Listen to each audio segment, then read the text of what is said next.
We're back. Oh yeah. Oh, yes. Good to It's have you all back, over. David. What? The sickness is over. It's gone.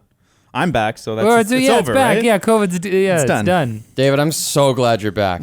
I'm so glad. That other guy we had in here for a couple episodes. Oh, jeez. Oh, rough.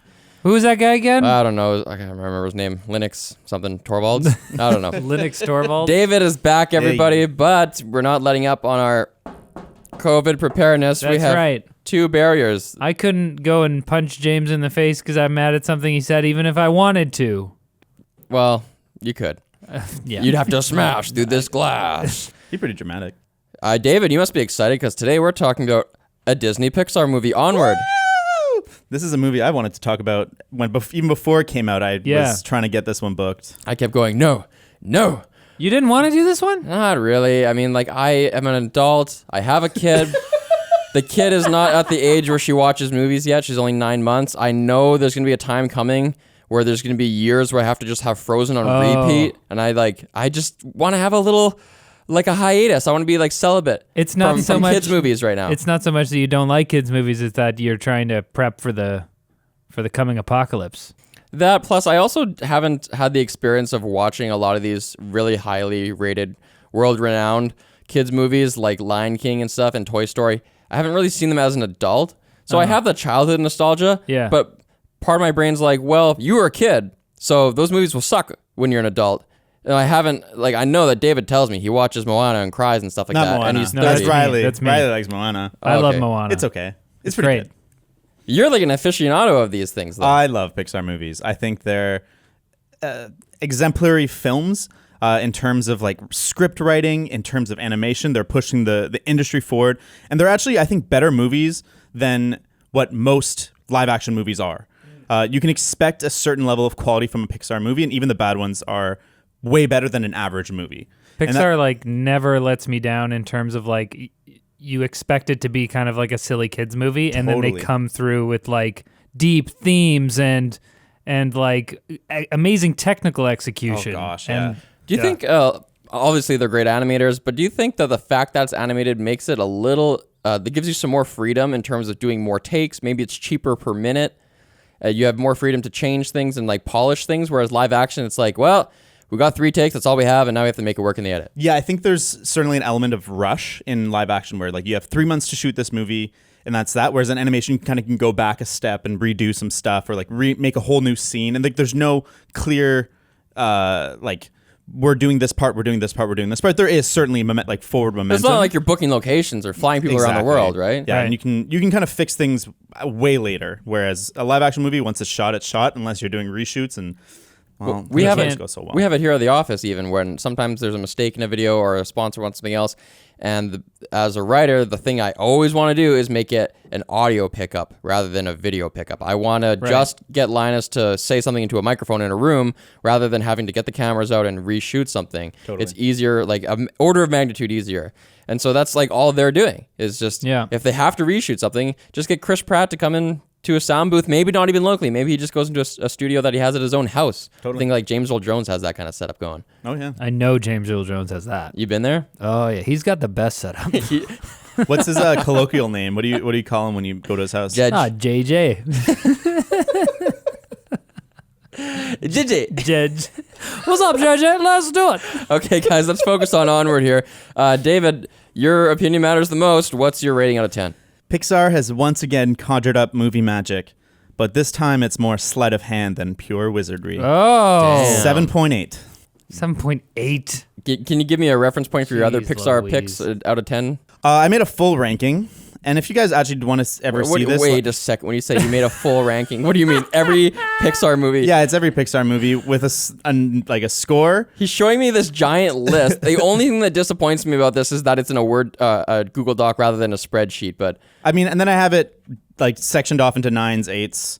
And then I did an average and mean between the different eras of Pixar. Kill me. he Why? was quarantined. He was quarantined for... Okay, please tell me you did that when you're at home. Oh, and no, not- I did that last night when I'm out of quarantine. Jeez. You did it last night. Yeah. Oh, yeah. This isn't something you've been working on for years or months. Oh, no. Okay, give me two movies above this one and 2 movies below this one. Okay, so I think the best Pixar movie ever is Toy Story 2 and The Incredibles. then Toy Story 4, and then Coco, and then okay, I gotta stop. I take issue with that. I actually think the best. Anyways, continue. Which one's the best one? No, that was a joke. Okay, but immediately above Onward, there's like Bug's Life, Finding Nemo, and right below is Monsters University and Brave. So that's kind of like the sandwich that I have it in between. It's amazing because I haven't really even seen all these movies, but I somehow know you're right. I think it's the confidence. It's the confidence with which he lays this out. He's just like, this is the best, and this is under that, and that's over that. I love Pixar movies. And you're like, I can't argue with it. But based on how much I heard about all these movies, it totally makes sense. Like, I don't think I know a soul who's seen Brave. And I saw the first Monsters, Inc., but I didn't see MU. I don't know a soul who would do this and then even argue with you about it. That's my soulmate. Other than you. Like my future best friend is someone who can step toe-to-toe on this Pixar discussion with me. Let's argue for hours about which Pixar movie is the best. I would do it. Riley, what's your rating out of 10? My rating is 7.5 out of 10. And my slogan is, Pixar does a DreamWorks. That's it. I couldn't come up with anything. I want you to unpack clever. that for us later. I will. Tell me what you mean. Yeah, by that. the only slogans that I could think of were things that needed to be unpacked later. So that's what it is. I love unpacking things. I just love taking them out. Just talking about them. As our local resident SJ Dub. Oh, jeez. I'm gonna give this movie a 6.5. Onward may not be the most charismatic Pixar movie, but it's guaranteed to critically hit you in the feels, no matter your armor class. Hey, oh, that's pretty good. There we go. I like that one. I'm pretty clever. Wow, right? are you a writer? I've done it before. Pixar does a DreamWorks. Tech news guy. Fast and Furious. All right, guys, before we get into it, let me tell you that this episode of the podcast is brought to you by Manscaped, the best in men's below-the-belt grooming. Manscaped offers precision-engineered tools for your family jewels, including the best way to combat quarantine crotch, the Lawnmower 3.0. It's got a ceramic blade, 7,000 RPM quiet stroke motor, and even an LED light so you can see what you're doing, because who can afford to cut themselves these days when toilet paper is such a hot commodity? Oh my goodness. Get 20% off and free shipping with the code CARPOOL at manscaped.com. Carpool.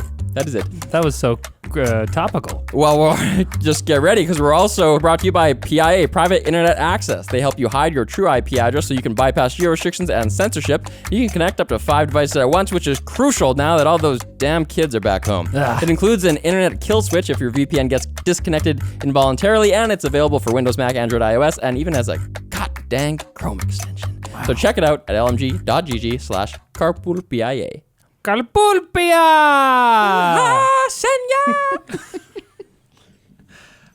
What's the synopsis of this movie, Riley? Oh, let me tell you what happens in this movie. It's better be guys. short and sweet. It's like a 90-minute movie. I couldn't go into the whole thing. Okay. Oh, sorry. Just played footsie with Dave a little bit. In a world inhabited by mythical creatures, magic was once commonplace, but has been since replaced with modern-day technology. On his 16th birthday, Ian Lightfoot the Elf is given a magic staff owned by his dad, who died before Ian was born, along with instructions for a visitation spell that can resurrect his father for a single day. But the spell goes awry, and Ian and his brother Barley only resurrect half their dad. It's the bottom half. Yeah. They could make some more brothers. Mom was stoked. She's just like, that's enough. With 24 hours before he's taken once more, the brothers embark on a quest to acquire a Phoenix gem to finish the spell. The brothers face terrible dangers, mysterious artifacts, and their mom's cop boyfriend on their journey to spend one more day with their dad. Good old dad. Yeah, and I don't spoil it. Ian is, we're going to spoil it. We're going to spoil it. Spoiler starting now. Hopefully this podcast is coming out right as it hits Disney+. This movie's not on Disney+? Not yet. Because that's something we can talk about, is that this movie had a bit of a strange release schedule. This was like the last movie to hit theaters before everyone was like, nope, coronavirus. I think it hit a select amount of theaters, and then they pulled it, and then they just like released it on demand. Pulled. It's still playing. It's still playing right. Yeah. Well, and so there's no theaters open right now. This weekend on Sunday, well, that's not a good example, but like it's been making like $30,000 a day, whereas a movie of this caliber would be making several $1 million a day. Just psychopaths. Whoever's open still. Yeah, wherever movies are, even in Canada, where much of the country is still not locked down, all the theaters are closed. Yeah, Cineplex, Landmark. I saw it in theaters before the craziness ended. So the first weekend it was released, and it was still very empty. It was like, oh, something's going on. It was kind of before all the craziness was like official, but so did they fast track it to Google Play Music where we watched it? So it wouldn't have been able to. We had to buy it, right? Yeah, $25 Canadian. And that's because it was on Google Play Music, so it's kind of weird to watch a movie on. Did I just say music? You did. Oh my gosh. You are relentless. All right, Google Play Movies. You're saying it wouldn't have been available this quick, hey? It's usually at least 3 months. With Disney movies, they're a little bit longer. It's like 3 to 6 months before they're available. Longer? Like when their runtime is longer? In the theater, yeah. So it'd be in theaters for 3 to 6 months, and then it would be available. The movies are longer in the theater. I'm like, yeah, what? They cut a it 2-hour down. one, you have to wait before you can watch it at home.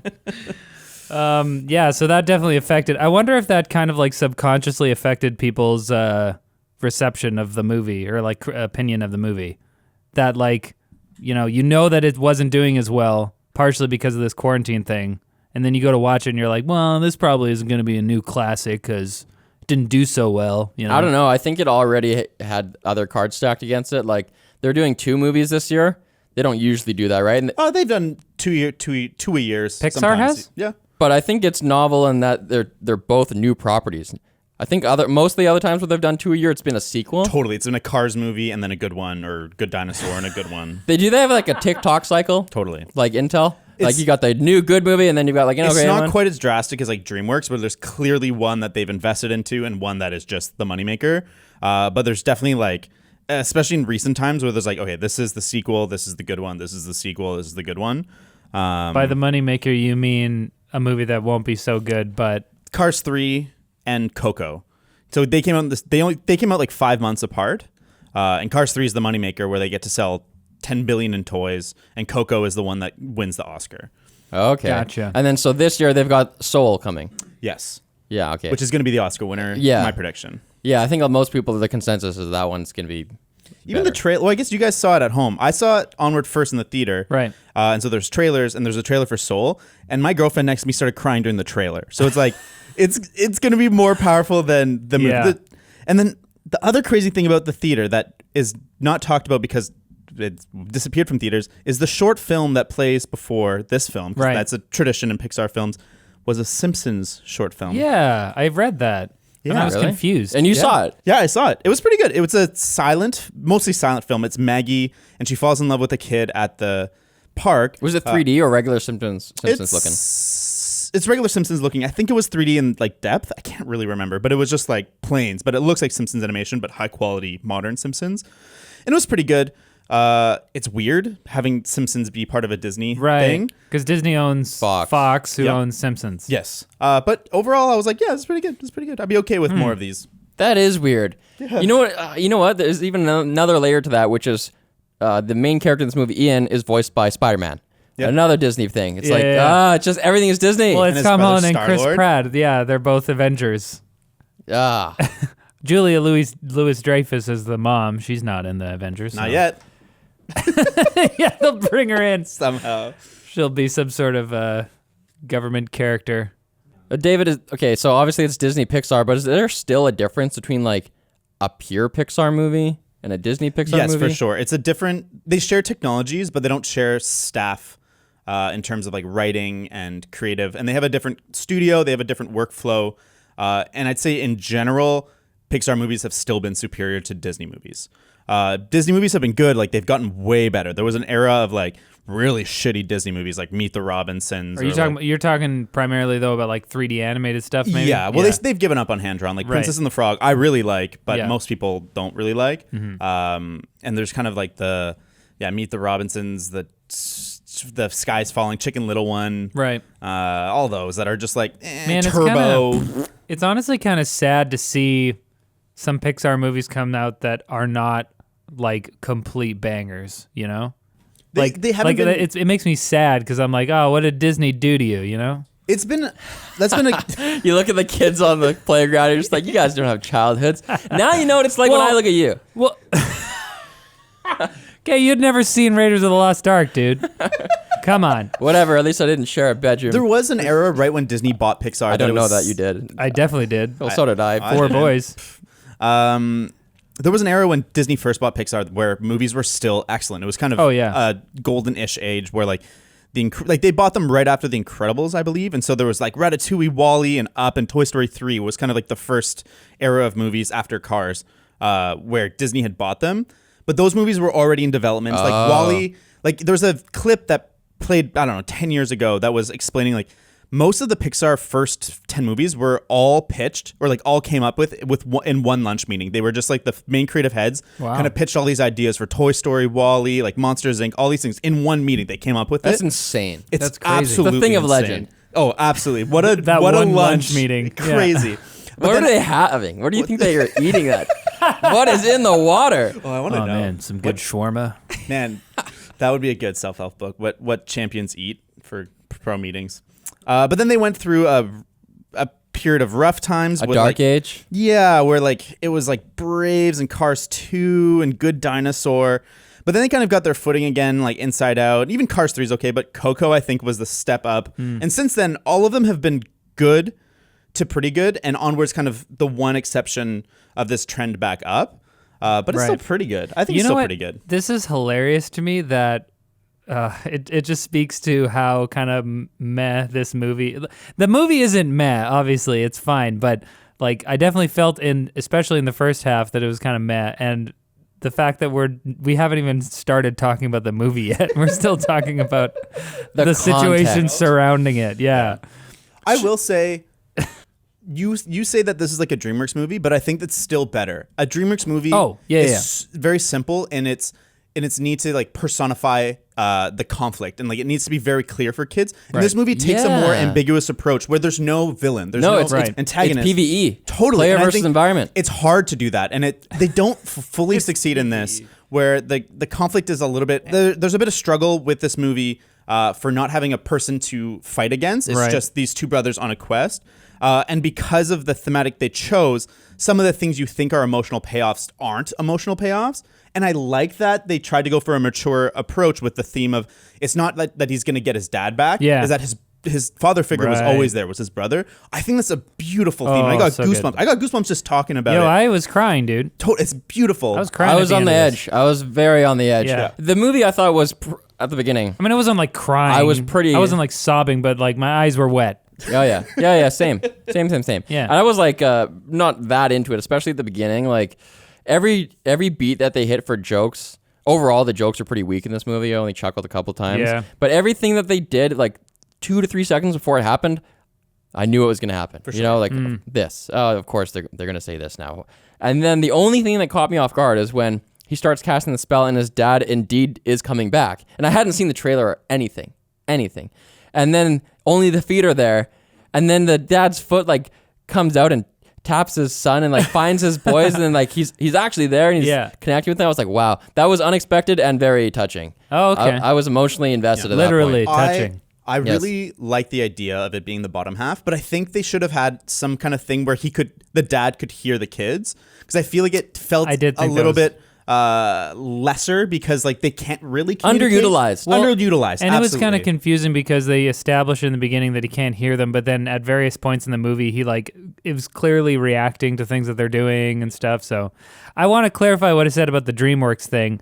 I wrote down a note around a third of the way through, and I kind of felt this way until about halfway, where I was like, this feels more like a DreamWorks movie than a Pixar movie. There's kind of like a otherworldly setup, but it's not really played for like, like in Monsters Inc. or whatever, they really draw you into this world of monsters. Like when we're in the monsters world, they really like immerse you in that, and you can kind of see how the universe works. But in this one, I don't get that same sense of immersion. Absolutely. I get the sense that I'm looking through a window into this like fake world. Did you find that? So wait.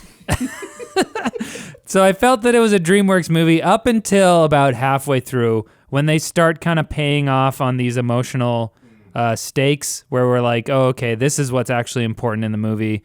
The brothers start to have these bonding moments, and I'm like, oh, okay. And then by the end of it, I was like, the ending is 100% Pixar. So good. I was like, I almost made my slogan. They had us in the first half, not gonna lie, because the first half of this movie, I was like, Pixar sucks now. And then by the end of the movie, I was like, you did it again. Totally awesome ending. So the big reveal there is that he doesn't really need to say goodbye to his dad.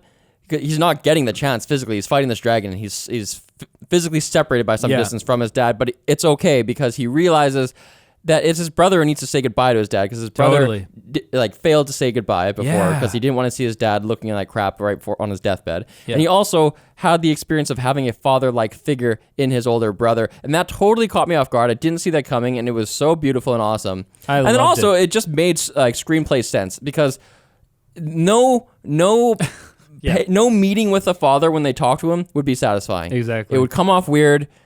It just wouldn't work. Like we don't know this character to meet an important character at the end who we know we're only going to talk to for 2 minutes and to like have to get to know this character and crap. It just wouldn't make sense. So being at a distance and seeing them hug was wicked. So the way powerful. that they did that is like my inner self was like, no, I want to see him, but like my brain was like, no, this is for the best. Well, it's hard because like I think on an intellectual level, I love that they made that decision. That they keep you at a distance. They don't give you that emotional payoff that they've been setting up. They kind of reverse it and change it. But then there's a part of me that's like, I want that release. I want that moment of like, Dad, I never got to see you, and they hug, and you're like, oh God, for sure. But I think that was one of the lessons, one of the takeaways that these takeaways that I like to see in movies. That was like you're so unique in that.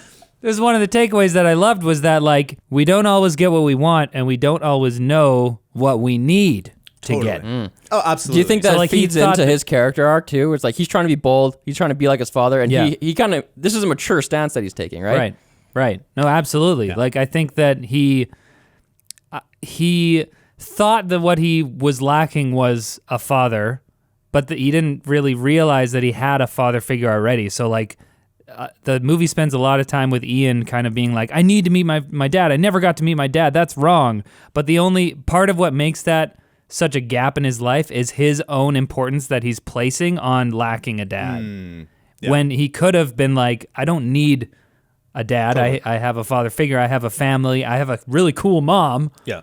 Like you don't necessarily, I mean, and I'm not trying to say that like dads aren't important because I think that dads are a huge important influence. Having You've got a very cool dad. Thanks, James. I'll tell him you said that. I've met Riley's dad and man, yeah, he's pretty cool. Riley is based on Riley's dad. Like so many of the voices. I spent a day shooting with him. There's an LTT video that features him, and I spent the whole day shooting with him. And the guy is a voice actor, and all day he just does voices all day. Yeah. And all of them, I was like, oh, that's where Riley does that from. That's definitely where I got all the silliness. But like, yeah, beyond any personal experience, I know that like a positive masculine and close influence is extremely important in people's lives, especially young boys. And I think that it was like a great lesson here to be like, okay, yeah, that's important. Having a dad is important, but maybe the dad comes in a different form than you're expecting. Totally. And I love that that part of the movie feels so sincere. And that's the director, Dan Scanlon, wrote that from his own experience, that he lost his dad very young, and he realized later that his brother had raised him. So it's like a very personal story. Yeah. And when the movie's hitting those beats, it feels so genuine and sincere. Yeah. But before that, I kind of do agree with you that it feels a little DreamWorks-y in its world building, where like the world it builds is not interesting at all. It's very lazy. Well, and the unicorn thing in particular, having unicorns be like raccoons. Yeah, raccoons was like, I was like, oh, that's so DreamWorks. Like that doesn't really seem like a Pixar thing to do, to be like, oh, you think unicorns are these like glorious, wondrous creatures? Well, really, they're just like vermin. I don't know. That just seems like a Pixar. I feel like that's not something that. I mean, it's a Pixar movie, but well, and I think for a movie that's so strong on its theme of like brotherhood, the world building actually works against that theme. The theme of the world is like, remember the past, remember these things, and like the point of the movie is actually more like, no, look forward, go onward, like look at your brother and move forward with that family. That's true. There's a schism there. That's actually a fundamental flaw with the movie that's not immediately apparent, but is part of I think why this movie isn't getting as great reviews, is that there's a fundamental schism that's kind of breaking this movie apart. That's the type of thing that the screenwriters know about and are like, let's just go with it. Damn it. Yeah. Well, and I think like we've had these postmodern fantasy satires before. We've had Shrek, and like I think Shrek does a much better job taking fantasy and pulling it apart and like making us laugh at this. This movie does nothing original with the fantasy. They didn't really go with the world too much, right? Like it was a cool setup. Yeah. I like the world that they're in. but we didn't ever get to see, like let's say their mom is at her corporate job and we get to see like a troll at the water cooler or something like that. You don't get to see like fantastical creatures doing mundane 21st century living, but maybe we saw enough of that in Monsters Inc. and it's kind of the same shtick. So Maybe. Well, I don't know, because maybe that would have helped this a lot. I feel like the world felt too mundane. Yeah. You know, Well, it was literally just our world, except a centaur is driving in a police car. He has to take out the back seat or something. Yeah, It's and hilarious. instead of a dog, they've got a little dragon, and like, I don't know, the elves don't even have anything. They're humans, but with pointy ears And blue skin. Yeah. And by the way, one of the first.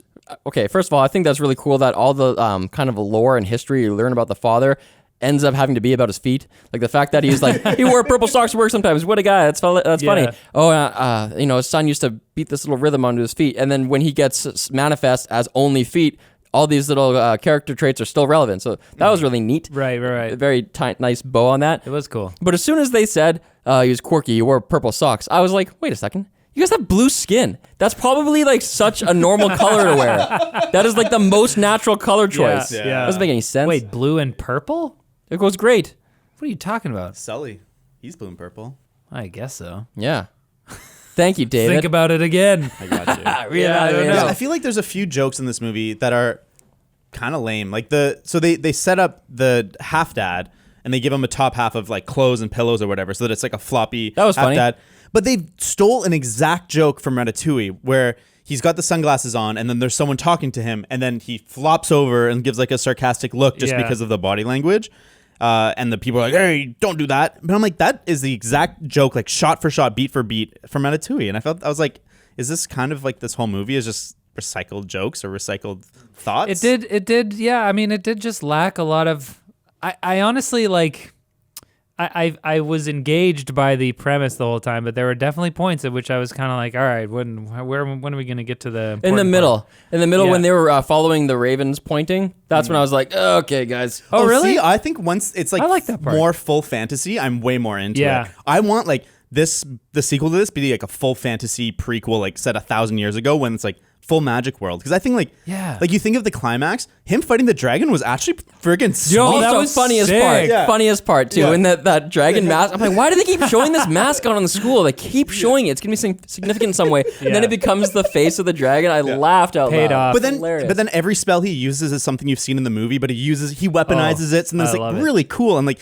he's like you feel his power, and I'm like, oh, this is like good fantasy. This is good action. This is great. I love that element of like, yo, this is hard and you really have to work at it. And then we get that payoff of like, he's spent the time, really trying and working. And then, the end battle is like awesome. I was like, when he was like, Aloft Elevar, and he like holds up the sword and he's like, Excelsior, and like shoots straight in. I was like, yeah. Like I actually like yelled out. I was like, yeah, dude. Or when like the staff goes in the water and you're like, oh crap, but like they've set up the splinter and he takes the splinter, blows it up, and he enlarges it. That was creative. Brilliant. That was So awesome. good. That last battle was That is some was- D&D thinking. And I want Fantastic. the movie to be more of that. I want like more of the magic. I want more of the like fantasy that they built. And like I was thinking about that. Like I want the next fantasy series to be a full animated thing. I think that the world is ready for like Pixar to do like Chronicles of Narnia or something full fantasy, like high fantasy. Yeah, some sort of crazy fantasy and like franchise. it'd be awesome. I think Yeah. we're ready for that. I think so. I mean, this was sick, but it still had a very animated feel. That's Like And the animation was sweet though. so good. it was. It was so sweet because they have like, it had so much depth. Like when they're in their house, you can tell that cupboards are like way behind them. There's a lot of depth. They had all the subsurface scattering, so the tips of their ears are red. Like the light passes through the tips of their ears more readily, and you can see the blood. I You noticed can see that. the blood in their face and their cheeks is underneath the surface. It's Yeah. awesome.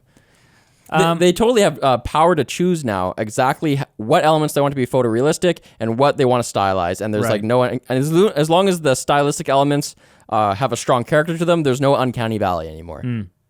What do you guys think about like the D&D references? You guys have was actually great. played D&D. That was a great time to make a D&D heavy movie. Yeah. I think they made it really digestible. There was only 3 spells mentioned.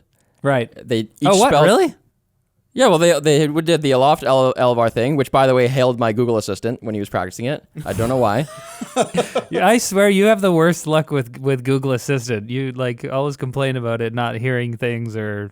Everyone I know says their Google Assistant's getting worse over time. It absolutely same. It's gotten so much worse. I think it's because of personally. I think it's human psychology. I think when you first buy one, you're like saying the words very clearly to hail it, and then you get you're like, wow, this seems pretty good, and then you get really lazy, and you're like, boo boo. Like sometimes I try to whisper to it and stuff. I have friends who have kids who say, like one of their kids says, "Hey Juju," and it picks it up. Yeah, you probably just hailed somebody's thing. Whoopsies. Sorry guys. But Aloft Elevar. Yeah, then there's the enlarged one, and then the lightning one. Lightning, and then Excelsior. The invisible bridge. Oh yeah. Oh, there's that one too. There's like 5. Back to the D&D thing though. I was actually watching this and wondering, like, can they just say gelatinous cube? Like, isn't that is that Wizards of the Coast like IP? Oh, it is. So I didn't even know. It is. So you can use things like trolls and stuff they're derived from myth. No one owns that. But things like the gelatinous cube was actually just made by Gary Gygax in like 1973 in like the first edition of D&D. Like he made that thing. I had no idea that was a real D&D thing. Yeah, I was like, gelatinous cube. Like that just seems like something they made up for this movie. It seems so dumb. So does Octavia's character, the Manticore. The Manticore. That's like a real fantasy. No, that's a Greek thing. That's yeah. it, yeah. Persian, I think. Or whatever. Yeah. But it's also a D&D thing. Okay. What do you mean? Well, okay. There's like the Manticore was a thing before D&D. Yeah, but there's elements to it beyond just the like definition of a thing. There's like the creature's mythology and its name and its depiction are all different elements. Right. Right. So for example, like let's say you want to use goblins and they're public domain, but goblins have subraces in D&D and clan names and maybe deities, and you can't use those things because those aspects of goblins are D&D IP. Right. If you make it clear that you're talking about D&D goblins. Maybe gelatinous cube isn't copyrighted. You know, it's a big gelatinous. Well, cube. actually, I found out that they collaborated with. Oh, well, there Wizards you go. of the Coast. That's yeah, cool. They worked together on this one. So. Oh, interesting. Well, it's a huge boon for D&D. Like huge exposure. They right? would probably want. Yeah, it's great for them. Yeah, they wouldn't want to be like, hey, don't talk about our game that we want people to play. And it's a great time because I feel like there's a resurgence in D&D right now. Totally. There's lots of people playing. I loved the fact that D&D in this universe is based on real history instead of like fantasy stuff. Like I just thought that was like, but do we have like a? Well, we don't. I guess we don't really have like a popular role-playing game that's based on real history. I mean, we have board games. And God stuff. of War.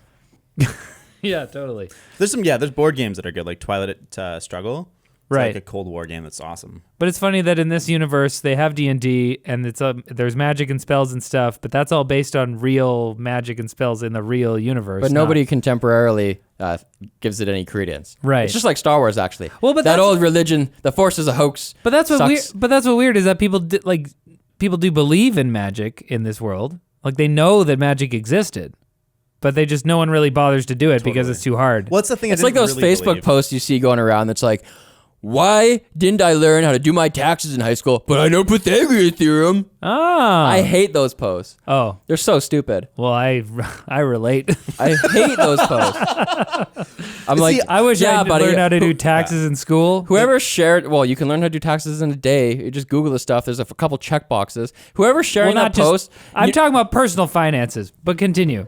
When you see someone share that post, it's never someone who does math at work.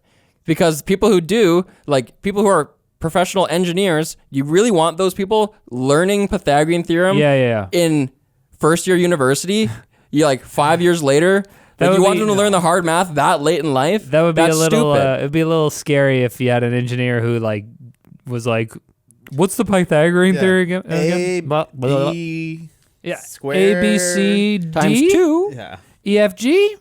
Man, that's an element of the world building that I really don't like, is that there is no magic anymore. And I'm like, you'd have some magic left. Like you think about our world, like with all our modern conveniences, like people would still learn to make fireballs and lightning bolts, and like it's like too awesome. It's like makers in our world. Like everyone just buys their phone and doesn't know how it works. But then you have some people who have 3D printers and they just make weird little doohickeys. Maybe I think you're right about that. That might be a reason why it kind of fell flat a little bit, the world building. Like they just felt like weird shaped people doing regular things. Oh, totally. Like I think in Monsters Inc. and stuff, you see First of all, the visual aspect of having these like super weird looking monsters just like walking around with briefcases and stuff. Doing mundane things. Yeah, That'd be great. These creatures almost seemed just like too normal. Like the elves were just people. You got the The centaur. trolls were but they're just people still. The centaur, yeah, I mean, I don't know, he just looks like completely normal. There were a couple fawns, and they just look like short people. Here's a question for you. You know, you see those memes that's like, if a dog had pants or if a centaur had pants, would he wear them like this or like this? Do you think the centaur has a horse-sized dick or a human-sized dick? I did think about that. You thought about it? I thought about it. I didn't think about it once. Really? No, I'm 100%. That elf mom's pretty thick. I think... Oh, Jeez Louise. Moving on. I did love the centaur joke at the end when like he's kind of finding his true nature again. He's like, I don't need a car, and he like pulls his hat off. Yeah, He's got the that long was hair. amazing. So I funny. knew he was gonna run, Yeah. but the fact that his hair Yeah. came out was awesome. Yeah, the best joke in the whole movie though is when they're being chased by the police, and then the younger brother tries to use a lightning spell to blow up the cliff to block the police from chasing him, and the older brother has to sacrifice his van and smash it into the rock face in order to like let them continue their quest. But the whole setup of that scene was it's so great. so money. Like the tire popping and starts the car galloping, Yeah. and then all the tickets that he has in his thing popping out. It is so epic. It was glorious. I actually didn't expect it to knock the rocks down. I thought he was just gonna make it drive off the edge and they would chase that instead, like a red herring. But for me, the best joke though was when older brother Bronley, right? Barley. He was made small, and then he eventually came back to normal size. But then they got pulled over, and he needed to show his license and registration, but his wallet was still small. My wallet's still tiny. That was hilarious. Oh no! That's funny. What do you guys think of the title? I think it's like interesting that it's like it's kind of like a fantasy word, but it's also about like moving forward. Yeah. But I did not like the moment in the movie when they say it. Like in most movies, like Remember the Titans, it's like at the end of like a big rousing speech, it's like they'll remember the day that they faced the Titans or whatever it is, and it's like this big epic moment. And this movie, it's like this Put it joke. in O. It's like, yeah, put it in O for Onward, and it's like that's a good joke. Like it's a funny joke, but it felt like it was I don't know. That's like where the whole thing. It seems like kind of a random place for the title to come Totally. from. Yeah. Agreed, and I don't think it's a very marketable title. I wasn't, like I said, I didn't even see the trailer. I knew nothing about this movie, but the title also didn't rouse any suspicion or curiosity in me. I didn't care about the movie. It also didn't really describe what happens in the movie so much. Like, I feel like if there was more of a feeling of like we're leaving something behind or like we're, progressing in some way, it was kind of about staying where you are and being happier with what you got type of thing. Yeah. Do you know what really bothered me in this movie? Maybe the most is that the mom never gets to see the dad. And like they just don't make a big deal about it. I'm like, she really would want to see her husband that's been dead for like 15 years or whatever. See, and they just like, there's a moment. They're like, yeah, we won't have time to get like dad to see mom again. They're like, oh, moving on. Was she acknowledged? Was she was in the area because she was fighting the dragon, but is there a shot of her seeing that the dad is present far away? I can't remember. I don't, there must be. No, I think she can see that it's happening. But like, But, and I guess like the writers would be like, well, she's already made her peace and it's really Barley that needs to make her peace. But it felt weird as an emotional thing. Also, I feel really sorry for the dad. Like he's set up in the last days of his life, he set up this incredible spell what about to have him? a chance to see his kids as adults. They screwed it up. And then they screwed it up and he just has to wander around like not really communicating, like just a pair of legs. Like that would suck. It was a once in like a lifetime opportunity and they just kind of fucking it up. Yeah. Really upsets me. Yeah, we should have cut back to the scene, like cut to the scene with Barley and the dad's just like, man, you really fucked this up, guys. Like it's cool to see you again, it's like, hey, goodbye and stuff, but like, man, I'm disappointed. But he says the opposite thing. He says, hey, I'm really happy with how you guys turned out, even though like the only thing you could tell about Ian was his feet. No. But what's up with the part where they actually used the generally unutilized father to stand on a pressure plate? Remember the water's rising and they need to stand on that pressure plate so the door opens? And every time you step off the plate, the door closes. So they send the legs down to stand on it so that they can escape this, that was chamber. But then the legs come up and the door doesn't close. Yeah, that was a bit that? confusing. I mean, I would have to assume that here we go into like complete speculation trying to make sense of a plot hole mode again. I would assume that maybe you stand on the plate long enough for the thing to fully open and then it This stays is just open. from playing a lot of Zelda. You know, you stand hard enough, it clicks. Yeah. You press down and move to the left a bit. That didn't make any sense. No. Going back to the mom though for a second, I feel like I really appreciated her in this movie because I think that it showed a very strong female character who like the dad has been taken away and she's basically raised these kids by herself.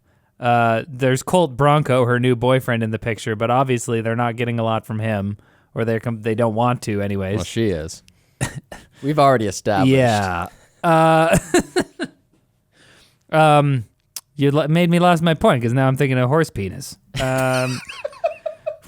At the end there, when she was like, I am a mighty warrior, I like how she just kind of like, oh, they took off, and instead of kind of like maybe doing the stereotypical thing, which is just like worrying and maybe talking to her friends or something, she just like takes off. But then I don't like that there's like the aerobics.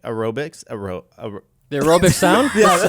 the song from the aerobics? What? Yeah, I didn't like that moment when she's like, I love the moment of like, I am a mighty warrior. She picks up the sword. Because that's what but they then said the on beat starts. It's like, Yeah, it was a callback to her like jazzercise. I didn't even notice and that. I just There's don't a beat like going? that. Yeah, I don't like that You moment. think it cheapened her? Or it just feels like silly, I guess. I and thought it was fine. it should have been fully epic. I agree there, but I didn't. When I watched it, I'm only agreeing just now because when I watched it, I did not make that connection. Maybe it was at all gone. The other with the sound Zumba bit thing. that I noticed this rewatch is that when the dragon roars, there's a school bell ringing at the same time, and I'm like, that's a cool layering of sound effects. Yeah, that was because cool. they've absorbed the school, so he's built out of the school. I thought that was really cool, but I thought it would have like hit a little heavier if maybe he had something with school, and then the dragon like represented school, so he could like if he had like an annoying teacher or something, if that was part of the plot at all, that like something about school he had to overcome. But instead, it was just kind of like, oh, it's kind of funny because it's made from the school, so it's roar as a school bell. Thematically, it does. That's not a payoff. There's a couple parts in this movie where it's like you have. There's an element in the movie that would have more impact if there was a bit more groundwork laid up front. Totally. Yeah. Do you think overall, like, is it the case? Because I think this movie is not that funny, but it really hits the feels. Is it the case that the funnier a movie is, the less ability it has to hit the feels? Is that a trade-off, a balancing act that you make? Because if a movie's hysterically funny, like let's say Shrek, I haven't seen this as an adult, but as a kid, I imagine Shrek's funnier than this movie, right? Shrek's funny. It's more jokes. Yeah. But like, if you laugh a lot, is it jarring for you to go into something that really tugs at your heartstrings? I think it's really hard. And like you think of like even the best comedies that have like emotional cores, like Shaun of the Dead or something. Just recently watched it. It's mostly a comedy up front, and then the last like 20 minutes are like full zombie movie where it's like people are dying and like it's really emotional and it's all these things. And then it has like a coda that's like comedy, but it has a hard time, even as like one of the best, most classic comedies of all time, mixing. And it's always kind of transitioning. And you think about comedies that are really good for the first like hour, and then the last 30 minutes always kind of suffer. Either they don't have a point and they stay a comedy, or they go too far into the drama and then they lose their comedy and they're not quite right. And so I think it's really hard. I don't really have a ton of evidence maybe to back up what I'm about to say, but I feel like you can have a really, really, really funny movie that also has a strong emotional core. You know what? Judd Apatow maybe does like a pretty good job of like making movies that are really funny. And like the whole movie is a comedy, but then there's like a real emotional core in it. A Grace Note. I think that it depends on the types of jokes that you're making. If the jokes that you're making are in like largely based on just kind of like slapstick stupid humor that like in Shaun of the Dead, it's like recurring fart joke, right? Yeah. And I think that I think maybe the more jokes that you have that like appeal just kind of that aren't even really jokes that are super, super, super funny appeal to something a little deeper than somebody getting slapped in the face. You know what I mean? So when you have the type of comedy that appeals to like, it's funny because this character is a certain way instead of it's funny because he got pizza on his face. You know, I think that can lend itself more to something. David, drawing from your vast knowledge of Pixar movies, if you think of your favorite, most emotional Pixar movies, are any of them, which are more emotional than this movie, funnier than this movie? The most emotional ones aren't particularly funny. Like I think Coco or Toy Story 3 are the most emotional ones, and they all have jokes. Like they're all kids movies, but they're never comedy. Like I'm trying to like. I think the funniest. You don't think Toy Story 3 is funnier than this movie? Slightly, but it's also has the advantage of having two other movies as weight behind this one, and so like the emotional payoffs can be borrowed from previous movies. It's easier to make jokes about I'm thinking characters. like Emperor's New Groove is probably the most comedy Disney movie, and it's like got an okay emotional core, and it's got a good like lesson, but it's not like a deeply affecting emotional movie. Wow, so maybe those two things really are like just opposite sides of a teeter-totter. It's hard. I feel like Emperor's New Groove was pretty emotionally affecting. I don't even remember. Not as much as like Lion. I remember it being funny. That movie was hilarious. Not as much as like Lion King or something. Yeah, fair enough, I guess. I don't know. Well, I love Emperor's New Groove. I haven't seen Emperor's New Groove in a long time, but I remember being like, "Oh man, he's learning to be a better person." Sure is. And like David Spade and John Goodman, great together. Great. It's like Kronk is the best. Oh yeah. Kronk. Oh yeah. Kronk is the best character in that movie. He's the funniest. But so the villain's great too. I love her. Emperor's New Groove, everybody. Hey. What did you guys think about like the characterization in this movie? Because I wrote down specifically that I loved that they spent enough time to actually like show us why Ian and Barley are the way that they are. Ian is anxious and he lacks confidence because he lacked that paternal influence. And it turns out But that he didn't. Well, he thought that he did, right? Turns out that this is largely because he placed a lot of importance on what he was missing. This is what I talked about earlier. You got a negative attitude, kid. Yeah, exactly. And for Barley, they kind of set him up as being like he's like the mom says it at one point. One of them's afraid of everything, and the other one's not afraid of anything. And the reason that we find out that Barley is so afraid of unafraid of everything is because he had that moment where he was too afraid to go in to see his dad and say goodbye because he was covered in tubes, and he decided that he wouldn't be afraid of anything. I just loved that moment where they're sitting on the oversized Cheeto. Yeah, that was awesome. That was a great moment. I was like, oh, I'm really glad that they gave us this. Yeah. Because then that also really pays off at the end where you're like, oh, we know why Barley has to have this moment with his dad instead of Ian. It's not really that important. Ian's such a non-character, though. He's such a cliche. It's true. I don't really like those really bumbling Act 1 kind of characters. It's the same as the dude in The Boys, Hugh in The Boys. He's just like, can't get words out of his mouth, and he just sucks everything. And you know they're gonna have their like confidence built up by the end, and it you know just where it's bugs going. me. I think that contributed to my feeling that it kind of was like a DreamWorks-y type thing because he did seem really cookie cutter. He seemed really cookie cutter. It's just kind of like,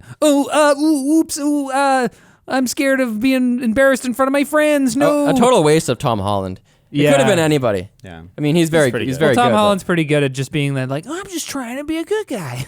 It is kind of funny.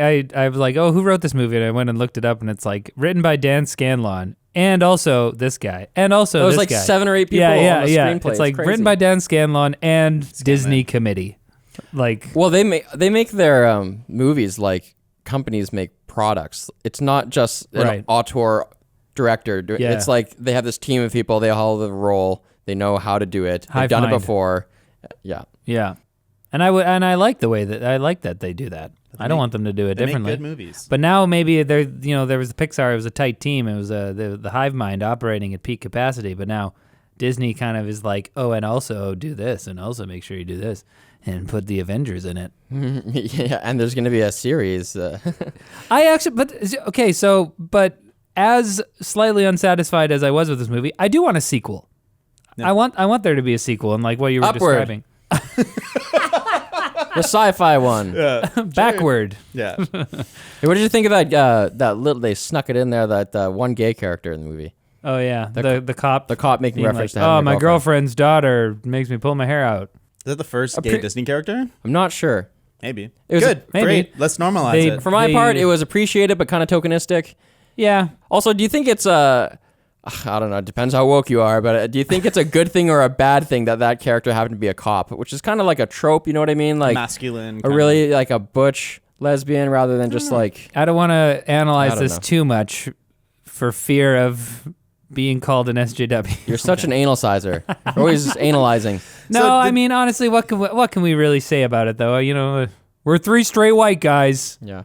I think it's nice It's that a they tip had of it the hat. in there, but yeah, thanks for but that. I'm sure that we'd love to see more representation. When are they gonna have a gay main character? Hopefully soon. Yeah, maybe. I bet they'll ease into it. They'll probably have a main character whose parents are gay first. Yeah. Or like a best friend of the main character. Right.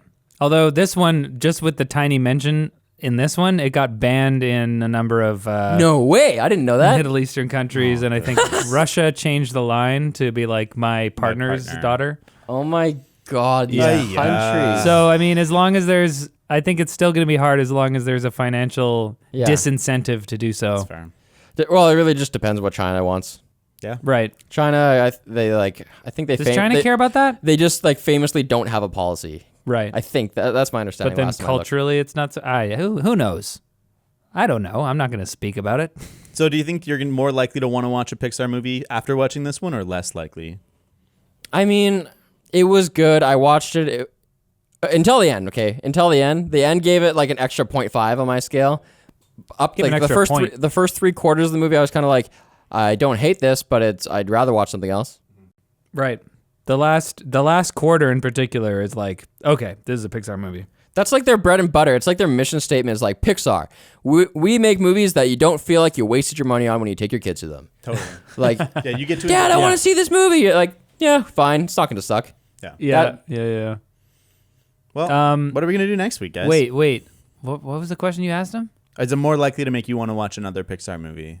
I think that the point that you made earlier about Pixar doing kind of one really good one and one not so good one, I think makes me understand that, because I was like, wait, what's going on here? I thought Pixar made like bangers every time, but it makes me understand that this one is maybe the in-betweener. the Meet the Robinsons and not the Coco. Oh, I love Coco. Coco. I like. I want some hot cocoa. We should do Coco sometime on the show. No, we shouldn't. We shouldn't do it. It wouldn't be a very good episode. All right, guys, we need your help to figure out what we're going to do next time, though. I have no idea what we're going to do. I want to do an next. Edgar Wright movie. Who's that again? That's the guy who did like Shaun of the Dead, Hot Fuzz, at the World's can do End, Shaun of the Scott Dead Pilgrim. next. Shaun of the Dead's, I don't know. I don't love it. Honestly, I needed to do Baby Onward. Driver I don't like that much. I needed to It's do okay. Onward this week because we did Raiders of the Lost Ark last week, and I was kind of like, meh. But I'm really glad we did Onward. Now it's like, well, let's do Shaun of the Dead. I don't know. Let's do something. Let's Let's not put that so as one happy. option. Maybe we can do another crazy we can movie. have a poll, hey? Yeah. Shaun of the Dead, Kill Bill. Yeah. That poll, by the way, is going to be at Carpool Critics on Twitter. That's where you can find us, message us, we message back, and you can ask us crazy personal questions and technical questions that we're going to read out someday on our mailbag episode. Dive far too deeply into our personal lives. Please do. And also email us if you don't have Twitter. Everyone's got email. carpoolcriticspodcast@gmail.com. You know what they say? Everyone's got email. Everyone's on it. Email. Everyone's on it. You know what we should have on our mailbag episode? What was our first email addresses? I remember mine. Don't say it now. I'll still use it. What? I was born with David at Linus Media Group. All right, guys. Love you. Bye-bye. See you later. Bye. Why are you saying love you? That's my thing. I took it from you. Gee, love you. I love you. It's our thing.